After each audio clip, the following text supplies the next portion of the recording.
வணக்கம் தோழர். வணக்கம் தோழர். வணக்கம் தோழர், நல்லா இருக்கீங்களா? சிறப்பா இருக்கேன். நீங்க எப்படி இருக்கீங்க? நானும் சூப்பரா இருக்கேன் தோழர். அப்படியா? சூப்பரா இருக்கேன், ரொம்ப மகிழ்ச்சியா வந்து இருக்கேன். அப்படியா? மன நிறைவோட வந்து இருக்கிறேன். சூப்பர். ஆமா, மத்தவங்க சொல்றலாம் காதை கொடுத்து கேட்காம இருக்கோம்ல, சந்தோஷமா தான் இருக்கும். அது அப்ப ரைட்டு. சரி, இன்னைக்கான அரசியல் களத்துல நம்ம எது சம்பந்தமாக விவாதிக்க போறோம் அப்படின்னா, விடுதலை சிறுத்தைகள் கட்சியுடைய நிறுவனர் அண்ணன் திருமாவளவன் அவர்கள் இருக்கார் இல்லையா, அவர் கூறுகின்ற, அவர் பேசுகின்ற ஒவ்வொரு வார்த்தைகளும் சரி, ஒவ்வொரு வாக்கியங்களையும் சரி, நம்ம நுட்பமா வந்து புரிஞ்சுக்கணும். ஆமா, அவர் பேசுகின்ற அவரு ஒவ்வொரு வார்த்தை உதிக்கிறது தெரியுமா? அவர் பேசும்போது அந்த வார்த்தையில ஆழமா புரிஞ்சுக்கிட்டா மட்டும்தான் நம்ம தப்பிக்க முடியும். கரெக்டா சொன்னீங்க. இல்லைன்னா மத்தவங்க செட் பண்ற அந்த நரேட்டிவ் இருக்கு இல்லையா, நரேட்டிவ்க்குள்ள போய் நாம போய் சிக்கிக்கிருவோம். அவங்க வாங்குற அடியே நம்ம முதுகுல கொடுத்து வாங்குற மாதிரி ஆயிப்போம். சரிங்களா? சோ அந்த வகையில நேற்றைய தினத்துல விஜய் அவர்கள் என்ன பண்ணிருக்காருன்னா, ஒரு போராட்டம் வந்து நடத்தி இருக்காரு. நல்ல ஒரு பிரம்மாண்டமான போராட்டம், பல ஆயிரக்கணக்கான நபர்கள் திரண்டாங்க மாதிரி செய்திகள், லட்சக்கணக்கான மக்கள் திரண்டாரு. ஆமா, அந்த மாதிரி சொல்றாங்க. சரிங்களா? சோ விஜய் அவர்கள் நேற்று போராட்டம் நடத்தினாரு. இந்த போராட்டம் சம்பந்தமாக அண்ணன் திருமாவர்கள்ட்ட செய்தியாளர்கள் ஒரு கேள்விகளை தூக்கி முன்னாடி வச்சிருக்காங்க. அதுக்கு அண்ணன் திருமாவர்கள் என்ன பண்ணாருன்னா, ஒரே வார்த்தையில வந்து சோழியை முடிச்சு விட்டாரு. ஒரே வார்த்தையில, ஒரே வாக்கியத்துல சோழியை முடிச்சு விட்டாரு. அத எப்படி நம்ம எடுத்துக்கிறதுன்ற பொறுத்துதான் இருக்கு. ஆமா, வந்து என்ன சொன்னாரு, எப்படி சோழியை முடிச்சு விட்டாரு, யாருடைய சோழியை முடிச்சு விட்டாரு அப்படின்றத இந்த காணொலியில கொஞ்சம் டீட்டெயிலா பார்க்க போறோம். அது மட்டும் கிடையாது, நீங்க சொன்னீங்க தெரியுமா, அதாவது முதுக காட்டி நாமள அடி வாங்க வைக்கிறாங்க அப்படின்னு, அந்த மேட்டர் என்ன அப்படின்றதை கொஞ்சம் டீட்டெயிலா பார்த்துறோம். சரிங்களா? சரி. நண்பர் அனைவருக்கும் உரிமைக்களம் மலைக்காட்சியின் சார்பாக இனிய வணக்கம். நாங்க இப்படி வந்து பார்த்துட்டோம், இனி ஜென்மத்துக்கும் எங்களால குனிய முடியாது. அதனால நாங்க சண்டை போட போறோம். தோழர், நேற்றைய தினத்துல விஜய் அவர்கள், தமிழக வெற்றி கழகத்தினுடைய விஜய் அவர்கள் நேற்று வந்து ஒரு ஆர்ப்பாட்டம் வந்து பண்ணியிருக்காரு. நேத்தே நம்ம பேசி இருக்க வேண்டும், நமக்கும் குடும்பம் குட்டிலாம் இருக்கு இல்லையா, அங்கிட்டு செய்முறை செய்யறது, லொட்டு லொசுக்கு எல்லாம் அங்கிட்டு போயிட்டு இருந்தோம். ஆனா நேற்று பேச முடியல. சோ அதே மாதிரி அண்ணன் திருமாவர்களும் கூட அவரு கொடுத்த பேட்டியும் கூட நமக்கு லேட்டா தான் கிடைச்சு. இல்லாட்டி நம்ம நேத்தே டீ கோடிங் பண்ணி நம்ம பேசியிருப்போம். சரிங்களா? சோ அந்த வகையில நேற்றைய தினத்துல விஜய் அவர்கள் ஒரு போராட்டம் பண்ணாரு. எதற்காக பண்ணாருன்னா, அந்த லாக்அப் டெத்ல இறந்தாங்க இல்லையா, அவங்களுக்கு நீதி வேண்டி வந்து போராட்டம் பண்ணாரு. அஜித்குமாருக்கு நீதி வேண்டும். அதே வேளையில திராவிட முன்னேற்ற கழகத்தினுடைய ஆட்சியில கடந்த 21 லாக்அப் மரணங்கள் வந்து நிகழ்ந்திருக்கு. 21 24 21 ஒரு டேட்டா சொல்றாங்க, 24 ஒரு சில பேர் சொல்றாங்க, 25 ஒரு சில பேர் சொல்றாங்க. நம்ம ரொம்பலாம் போவேன், 21 வச்சுக்கிறோம். 21 லாக்அப் டெத் வந்து நடந்திருக்குது. இந்த லாக்அப் டெத்துகளுக்கும் நீதி வேண்டும். அதே மாதிரி இந்த 21 குடும்பங்களுக்கும் நிவாரண தொகைகள் வழங்கப்பட வேண்டும். இவங்களுக்கு எப்படி நீங்க அஜித்குமார் குடும்பத்துக்கு வந்து நிவாரணம் வழங்கினீர்களோ, அரசு வேலை வழங்கினீர்களோ, அதே போல வந்து யாரெல்லாம் லாக்அப் டெத் திமுக ஆட்சியில பண்ணாங்க இல்லையா, அந்த குடும்பத்துக்கும் அதே போல செய்ய வேண்டும் அப்படின்ற ஒரு டிமாண்ட வச்சிருக்காரு. சரிங்களா? சோ இது சம்பந்தமா தாங்க நேற்று போராட்டம் பண்ணியிருக்காரு. சோ இந்த போராட்டம் சம்பந்தமாக விடுதலை சிறுத்தைகள் கட்சி நிறுவனர் அண்ணன் திருமா அவர்கள் என்ன பண்ணிருக்காங்க, பேட்டி வந்து எடுத்திருக்கிறாங்க. அந்த பேட்டியில அண்ணன் திருமா அவர்கள் ஒரே வார்த்தையில சோழியை முடிச்சு விட்டாரு. சாரி, ஒரே வாக்கியத்துல ஆமா சோழி வந்து முடிச்சு விட்டாரு. இவர் கூறிய இந்த வாக்கியங்களை நம்ம நுட்பமா புரிஞ்சுக்கிறல வச்சுக்கோங்களேன். நீங்க சொன்ன மாதிரி விடுதலை சிறுத்தை கட்சிக்காரங்க தான் யாரோ ஒரு சில நபர்களுக்காக இவங்க போய் முதுக காட்டுற மாதிரி ஆகி போயிடும். அதெல்லாம் வந்து அண்ணன் திருமா வந்து பார்த்தோம்னா தம்பிகளை வந்து கருத்தியல ஆழமா வளர்த்ததுனால புரிஞ்சுக்குருவாங்க. அதெல்லாம் புரிஞ்சுக்கிருவாங்க. சோ வந்து என்னன்றதை பாத்துருவோம். அதாவது அண்ணன் திருமா அவரோட பேட்டி எடுத்தாங்க இல்லையா, சோ அவர்கிட்ட கேக்குறாங்க, இந்த மாதிரி விஜய் அவர்கள் வந்து போராட்டம் பண்றாருல, இதை பத்தி நீங்க என்ன நினைக்கிறீங்க அப்படின்ற மாதிரி பத்திரிகையாளர்கள் கேள்வி கேட்கிறாங்க. அதற்கு திருமா அவர்கள் என்ன சொல்றாரு அப்படின்னா, அதாவது விஜய் அவர்கள் நடத்துகின்ற இந்த போராட்டம் என்பது அவசியமான ஒன்று. முதல் வார்த்தை நோட் த பாயிண்ட், அவசியமான ஒன்று. ஓகேங்களா? இரண்டாவது, அதனுடைய தொடர்ச்சியா இன்னொன்னு என்ன சொல்றாரு அப்படின்னா, ஒருவேளை இது அரசியலுக்காக இவர் செய்கின்றார் என்றால் மக்களுக்கு பயன்படாது அப்படின்ற மாதிரி சேர்க்கிறார். ஆமா. சோ இவர் வந்து அரசியல் ஃபர்ஸ்ட் சொல்ற வார்த்தை என்ன, இந்த போராட்டம் என்பது அவசியமான ஒன்றுன்னு தான் சொல்றாரு. இது நீட். ஆமா, இந்த போராட்டம் மட்டும் கிடையாது. நம்மளை பொறுத்த வரைக்கும் தமிழ்நாட்டுல எந்த ஒரு போராட்டமாக இருந்தாலும் சரி, அது வந்து மக்களுக்கு அவசியமான ஒன்றுதான். அது ஒரு அரசியலா இல்லாமல் ஒரு மக்களுக்காக எப்போதும் இருக்க வேண்டும் என்பதை தான் ஒரு வந்து இது தேவைன்றாரு. இந்த போராட்டம் வந்து நீட் அப்படின்னு சொல்றாரு. அப்ப இந்த இடத்துல ஒரே வாக்கியத்துல சோழியை முடிச்சு விட்டாருன்னு சொன்னோம் தெரியுமா? அப்ப யாருடைய சோழியை முடிச்சு விட்டுருக்காரு தோழர்? யாரு சோழிய அண்ணன் திரும்ப முடிச்சிருக்காரு? அதான் யார் சொல்லி முடிச்சிருக்காரு? அதாவது இந்த இடத்துல மெயினா நுட்பமா புரிஞ்சுக்கிட்டா மட்டும்தே தெரியும். ஆமா. எப்படின்னா இன்னைக்கு பார்த்தோம்னா சோசியல் மீடியாவும் ஐடிவிங்கும் பார்த்தோம்னா யாருக்கு போர் நடக்கு அப்படின்னு பார்த்தோம்னா திமுக விசஸ் தமிழக வெற்றி கழகம். இன்னைக்கு திமுக விசஸ் அதிமுக கிடையாது. ஆமா. திமுக விசஸ் தமிழக வெற்றி கழகம் தான். திமுக விசஸ் பாஜகவே கிடையாது. குறைச்சிட்டாங்க. அப்ப இந்த ரெண்டு பேத்துக்கு நடக்கிற அந்த கருத்தியல் போரா இருக்கட்டும், எந்த ஒரு சோசியல் மீடியா போரா, சோசியல் மீடியா வார் இதுல வந்து பார்த்தோம்னா அந்த சோசியல் மீடியால ஐடிவிங் வந்து ஒரு நரேட்டிவ் செட் பண்றான். அந்த நரேட்டிவ்ல என்ன பண்றான் அப்படின்னு பார்த்தோம்னா திமுக விசஸ் தமிழக வெற்றி கழகத்தில் நடக்கிற அந்த விடயத்துல அண்ணன் திருமாவை எப்படியாவது நிப்பாட்டிடலாம், இல்ல குறுக்க கூட நிப்பாட்டிடலாம். தமிழக வெற்றி கழகத்துக்கும் திராவிட முன்னேற்ற கழகத்துக்கும் ஒரு போர் வந்து சமூகத்துக்கு நடக்குது. இந்த குறுக்க கொண்டு வந்து அண்ணன் திருமாவளவன் நிப்பாட்டுறது, விடுதலை சிறுத்தை கட்சிக்காரன் நிப்பாட்டுறது, அப்படி அடி வாங்கி விடுறது. ஆமா, அப்படி நிப்பாட்டிடலாம் வந்து இந்த நரேட்டிவ் செட் பண்ற சோசியல் ஐடிவிங் இருக்கு இல்லையா, அவங்க பிளான் பண்ணாங்க. ஆனா என்ன செஞ்சிட்டாரு அண்ணன் திருமா, அவர் சொன்ன பதில்ல அந்த நரேட்டிவ் செட் பண்ற அத்தனை வரைக்கும் சோழிய முடிச்சிட்டார். அதாவது இந்த போராட்டம் என்பது அவசியமான ஒன்று சோழிய முடிச்சு விட்டார். யாருக்கு முடிச்சாரு? நரேட்டிவ் செட் பண்றவங்களுக்கு முடிச்சு விட்டாரு. ஆமா, இந்த அவசியமான ஒன்று சொன்னார் இல்லையா, அதுக்கு ஒரு விடயத்தை மட்டும் இந்த இடத்துல நான் சொல்ல வருவேன். ஏன் அது வந்து அவசியமானது அப்படின்னு பார்த்தோம்னா தமிழகத்துல இருந்து லாக்அப் டெத்துக்காக எத்தனை பேர் போராடி இருக்கலாம். இன்றைக்கு வந்து 2025 வந்து தமிழக வெற்றி கழகம் இன்றைக்கு போராடி இருக்கலாம். இன்றைக்கு போராடி இருக்கிறது அது நம்ம இல்லைன்னு மறுக்க முடியாது. ஆனால் திரும்ப ஆரம்ப காலகட்டத்துல வந்து வட மாவட்டத்துல வந்து லாக்அப் டெத் நடந்துச்சு. குறவர் சமுதாயத்தை சார்ந்தவர் வந்து லாக்அப் டெத் வந்து அடிச்சு கொன்றாங்க. அப்ப வந்து கேட்கறது கூட ஆட்கள் கிடையாது, அந்த அளவுக்கு சோசியல் மீடியா கிடையாது அந்த காலகட்டத்துல. ஆனா அந்த மக்களுக்காக எப்பயுமே அண்ணன் திருமாவளவன் பண்ணுகின்ற போராட்டங்களை வெளிச்சம் போட்டு காட்டுவதற்கு சோசியல் மீடியா கிடையாது. அப்ப அண்ணன் திருமா வந்து அந்த மேடையில பேசுகிற பொழுது வந்து அந்த ஆர்ப்பாட்டம் அந்த லாக்அப் டெத்தை கண்டிச்சு பேசும்போது, அதாவது வந்து மனிதனா இருக்கிறவன் வந்து குறவனாகவும் இருப்பார், செட்டியாராகவும் இருப்பார், கவுண்டராகவும் இருப்பார், இந்தியனாகவும் இருப்பார், அமெரிக்கனாகவும் இருப்பார், மனிதநேயம் உள்ளவன், மனித மாண்புள்ளவன் அப்படி இருப்பார் அப்படின்னு சொல்லி அந்த போராட்டத்துல கலந்து கொண்டு அந்த மக்களுக்காக களத்திண்டு போராடிய தலைவர் திருமாவளவன்.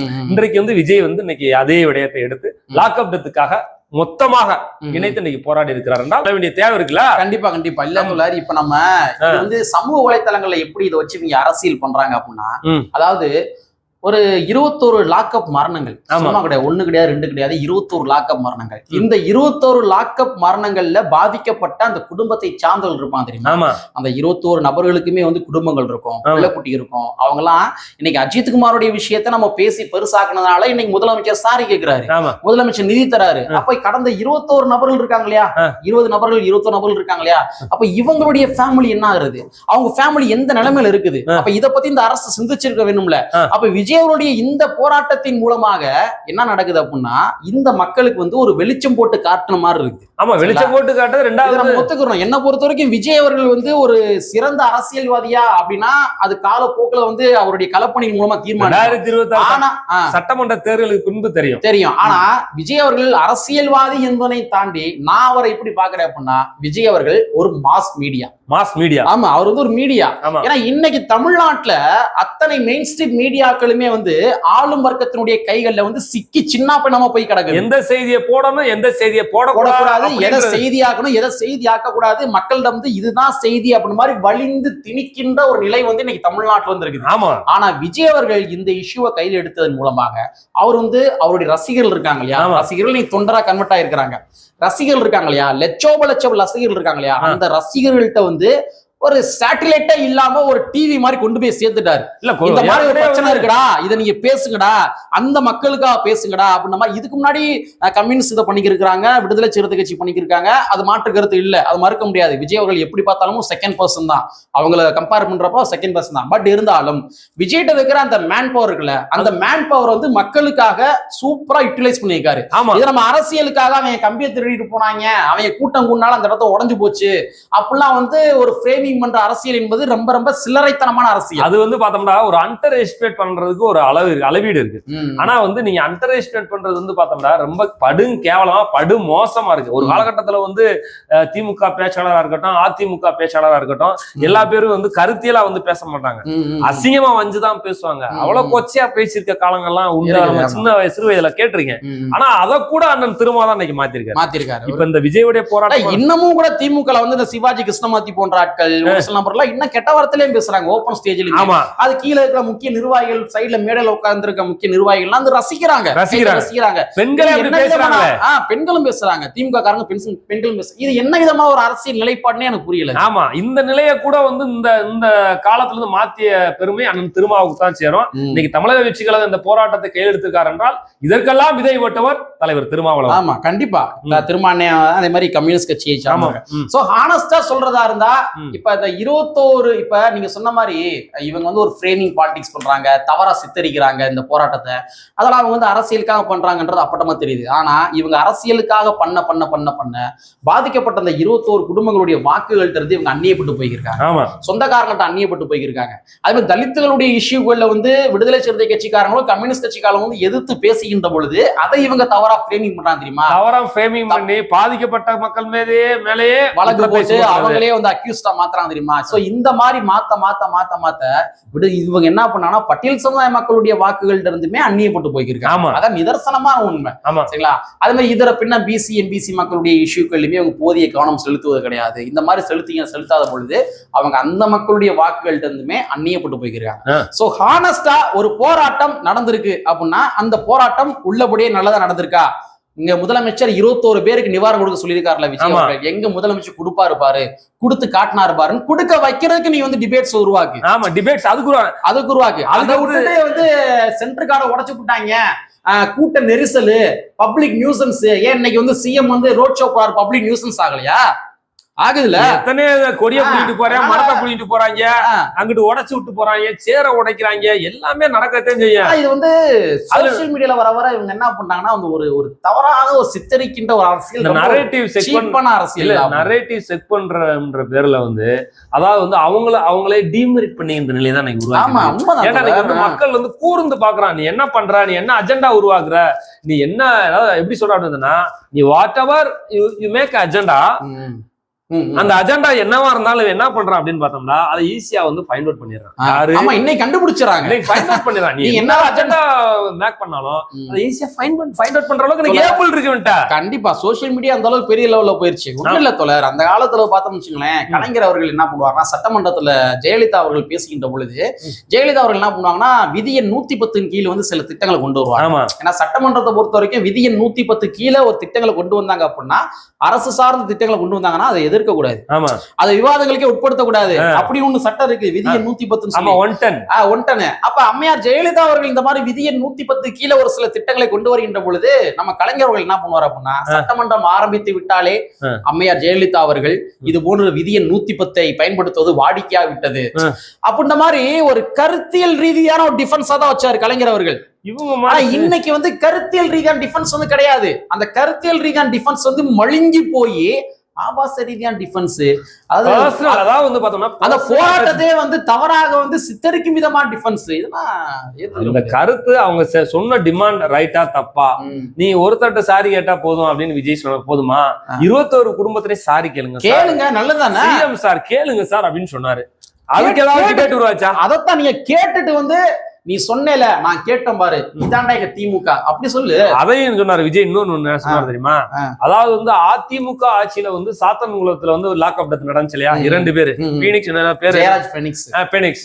அந்த லாக்அப் டெத்தை வந்து அன்னைக்கு அதிமுக வந்து என்ன சொன்னாங்க, அன்றைக்கு அதிமுக ஆட்சியில இருந்துச்சு. திமுக என்ன சொல்லுச்சுன்னா, இது வந்து ஒரு காவல்துறை, உள்துறை வந்து முதலமைச்சர் கட்டுப்பாட்டுல இருக்கு, அது வந்து பார்த்தோம்னா சுத்தரா வந்து செயல் இழந்து இருக்கிறது அப்படின்றது வந்து இன்றைய மாண்பு முதலமைச்சர் ஸ்டாலின் அன்னைக்கு பேசினாரு. இப்ப 21 மரணங்கள் லாக்அப் டெத் நடந்திருக்கே, அப்ப நீ இதை எப்படி சொல்றது அப்படின்னு யாரு கேட்டா? விஜய் கேக்குறாரு. கரெக்ட் தாங்க. ஆமா, அப்ப வந்து உங்ககிட்ட இருக்க காவல்துறையும் உள்துறையும் எப்படி செயலிழந்து போய் இருக்கிறதா? அப்ப ஆட்சி மாற்றம் வேண்டும் அன்னைக்கு சொன்னீங்கல்ல, அப்ப திமுகவுடைய ஆட்சி மாற்றம் வேண்டும் என்பதுதானே உண்மை அப்படின்னு விஜய் சொன்னாரு. நம்ம சொல்லல. சோ இந்த மாதிரி தோழர் ஒரு போராட்டம் என்பது அந்த போராட்டத்தினுடைய நோக்கங்களை வந்து நம்ம கண்காணிக்கிறோம். ஆமா, நோக்கங்களை கண்காணிக்கிறோம். ஒரு பாலிசி மேக்கிங் சம்பந்தமான விஷயங்கள்ல வந்து விஜய் ஒரு போராட்டம் பண்றாரு அப்படின்னா, திமுகவுடைய பாலிசி மேக்கிங் சம்பந்தமான விவகாரங்கள்ல விஜய் ஒரு போராட்டம் பண்றாரு அப்படின்னா, அந்த பாலிசி மேக்கிங் சரியில்லை அப்படின்னு சொல்லி டிஃபென்ஸ் பண்ணலாம். ஆனா இன்னைக்கு வந்து கண்கூடாவே ஒரு 21 பேர் நபர்கள் வந்து இறந்துருக்காங்க அப்படின்னா அவங்களுக்கு ஆதரவா போராட்டம் பண்றது தப்பு கிடையாது. கரெக்ட், தப்பு கிடையாது, தாராளமா பண்ணலாம். நம்ம அரசியலுக்காக தேர்தல் நெருங்கி கொண்டிருக்கின்றது என்ற காரணத்துக்காக வந்து வாக்கு அரசியலுக்காக வந்து நம்ம இந்த போராட்டம் தவறு அப்படின்னு நம்ம சித்தரிக்க முடியாது. நாளைக்கு நம்ம குடும்பத்தோட செத்து போனானா வாக்கு அரசியலுக்காக வந்து தேர்தல் நெருங்கி இருக்கு அப்படின்றக்காக வந்து கம்முன்னு போயிருமா, குத்திட்டு போயிருமா? இதுல ரெண்டு விடயத்தை நம்ம புரிஞ்சுக்கலாம். விஜய் அதாவது வந்து பாராட்டித்தே ஆகணும். நம்ம வந்து அரசியலுக்காக பாராட்டல, லட்சக்கணக்கான தொண்டர்களை திரட்டி போராட்டம் நடத்துறாரு, கோடிக்கணக்கான மக்கள்கிட்ட இந்த செய்தி போய் சேர்ந்திருக்கு. 21 பேத்துக்கு நிவாரணம் அளித்தாரா அளிக்கலையா அப்படின்ற ஒரு கேள்வி தமிழ்நாடு அன்னைக்கு பேசும் பொருளா மாறி இருக்கு. அதுக்கடுத்து இன்னொரு விட என்ன அப்படின்னா, இது போன்ற லாக்அப் டெத் வந்து தமிழ்நாட்டுல நடக்காம இருப்பதற்கு ஒரு போராட்டம் காஷனா இருப்பாங்க. இனிமேல் காஷனா இருந்தா ஆகணும், பயங்கர காஷனா இருப்பாங்க. நீ இந்த மாதிரி ஏதாவது செஞ்சுட்டா அப்படின்னா எனக்கு மிகப்பெரிய பிரச்சனையா போயிடும், பார்த்து இரு. இதுவரைக்கும் செயல்படவில்லை என்றாலும் கூட இந்த போராட்டத்திற்கு பின்பாக, அஜித்குமாருடைய மரணத்திற்கு பின்பாக அவங்க காஷனா இருந்தா ஆகுன்ற ஒரு சூழல் உருவாக்கப்பட்டுள்ளது. இல்ல, அது விஜய் அவர்களால மட்டும் கிடையாது, அனைத்து கட்சியினாலுமே, விடுதலை சிறுத்தை கட்சியா இருக்கணும், கம்யூனிஸ்டா இருக்கணும், யாரா இருந்தாலும் சரி. இல்ல media main stream media person அன்னைக்கு வந்து விஜய் இருக்கிறதுனால அது என்ன அப்படின்னு பார்த்தோம்னா, மேலும் மேலும் பார்த்தோம்னா ஒரு சேஃப் ஜோன் உருவாகும். லாக்அப் டெத் நடக்காம இருக்கு, ஒரு சேஃப் ஜோன் உருவாக ஒரு வாய்ப்பு.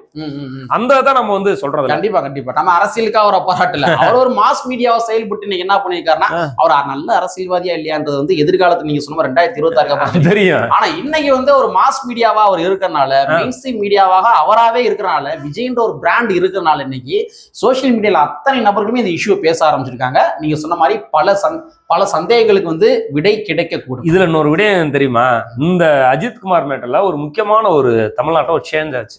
என்ன சேஞ்ச் ஆச்சு? ஸ்பெஷல் ஃபோர்ஸ் டீமவே தூக்கிட்டாங்க. ஆமா, யார் பண்ணாரு? உயர்திரு காவல்துறை அதிகாரி சங்கர் ஜுவால் அவர்கள் அறிவிப்பிட்டு இந்த மாதிரி வந்து ஸ்பெஷல் போஸ்ட் டீம் இருக்கு இல்லையா, இதெல்லாம் நம்ம விவாதிக்கிறதுனாலதான் தேர்தலையும் கடந்து ஒரு வாக்கரசியலும் கடந்து நாமெல்லாம் இதெல்லாம் விவாதிப்பதனாலதான் இன்னைக்கு வந்து எளிய மக்களுக்கு பாதுகாப்புகள் உருவாகி இருக்குது. ஆமா, இல்ல அந்த ஸ்பெஷல் போஸ்ட் டீமே வந்து நிறைய தூக்கி இருக்காங்க, அவங்க எல்லாம் வேற மாதிரி பணிகள் கொண்டு போயிருக்காங்க. அப்படின்னா இது அஜித்துடைய லாக்அப் டெத்னால, அதுக்கடுத்து இந்த பெரிய பெரிய எதிர்கட்சிகளா இருக்கட்டும், கூட்டணி கட்சிகளா இருக்கட்டும் வைத்த கோரிக்கையின் விளைவாக விஜயோட மெயின் ஸ்ட்ரீமும் ஒரு காரணம்.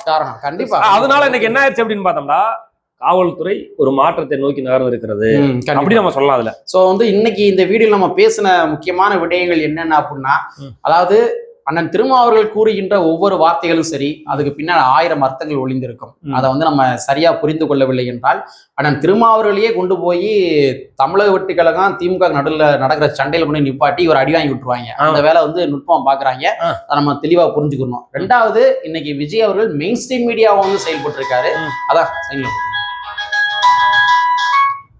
ரெண்டாவது, இன்னைக்கு விஜய் அவர்கள் மெயின் ஸ்ட்ரீம் மீடியாவை வந்து செயல்பட்டு இருக்காரு. அதான் நிதர்சனமா உண்மை. சோ மக்களுக்கு வந்து வெளிச்சம் போட்டு அவர் காட்டட்டும். காட்டுவதன் மூலமாக நல்லது நடந்தா தாராளமா வரவேற்போம் என்பதை கூறிக்கொண்டு, கற்பி ஒன்று சேர் புரட்சி செய் என்று புரட்சியாளர் அம்பேத்கர் அவர்களுடைய வரியை கூறிக்கொண்டு நிறைவு செய்கின்றோம். நன்றி, வணக்கம்.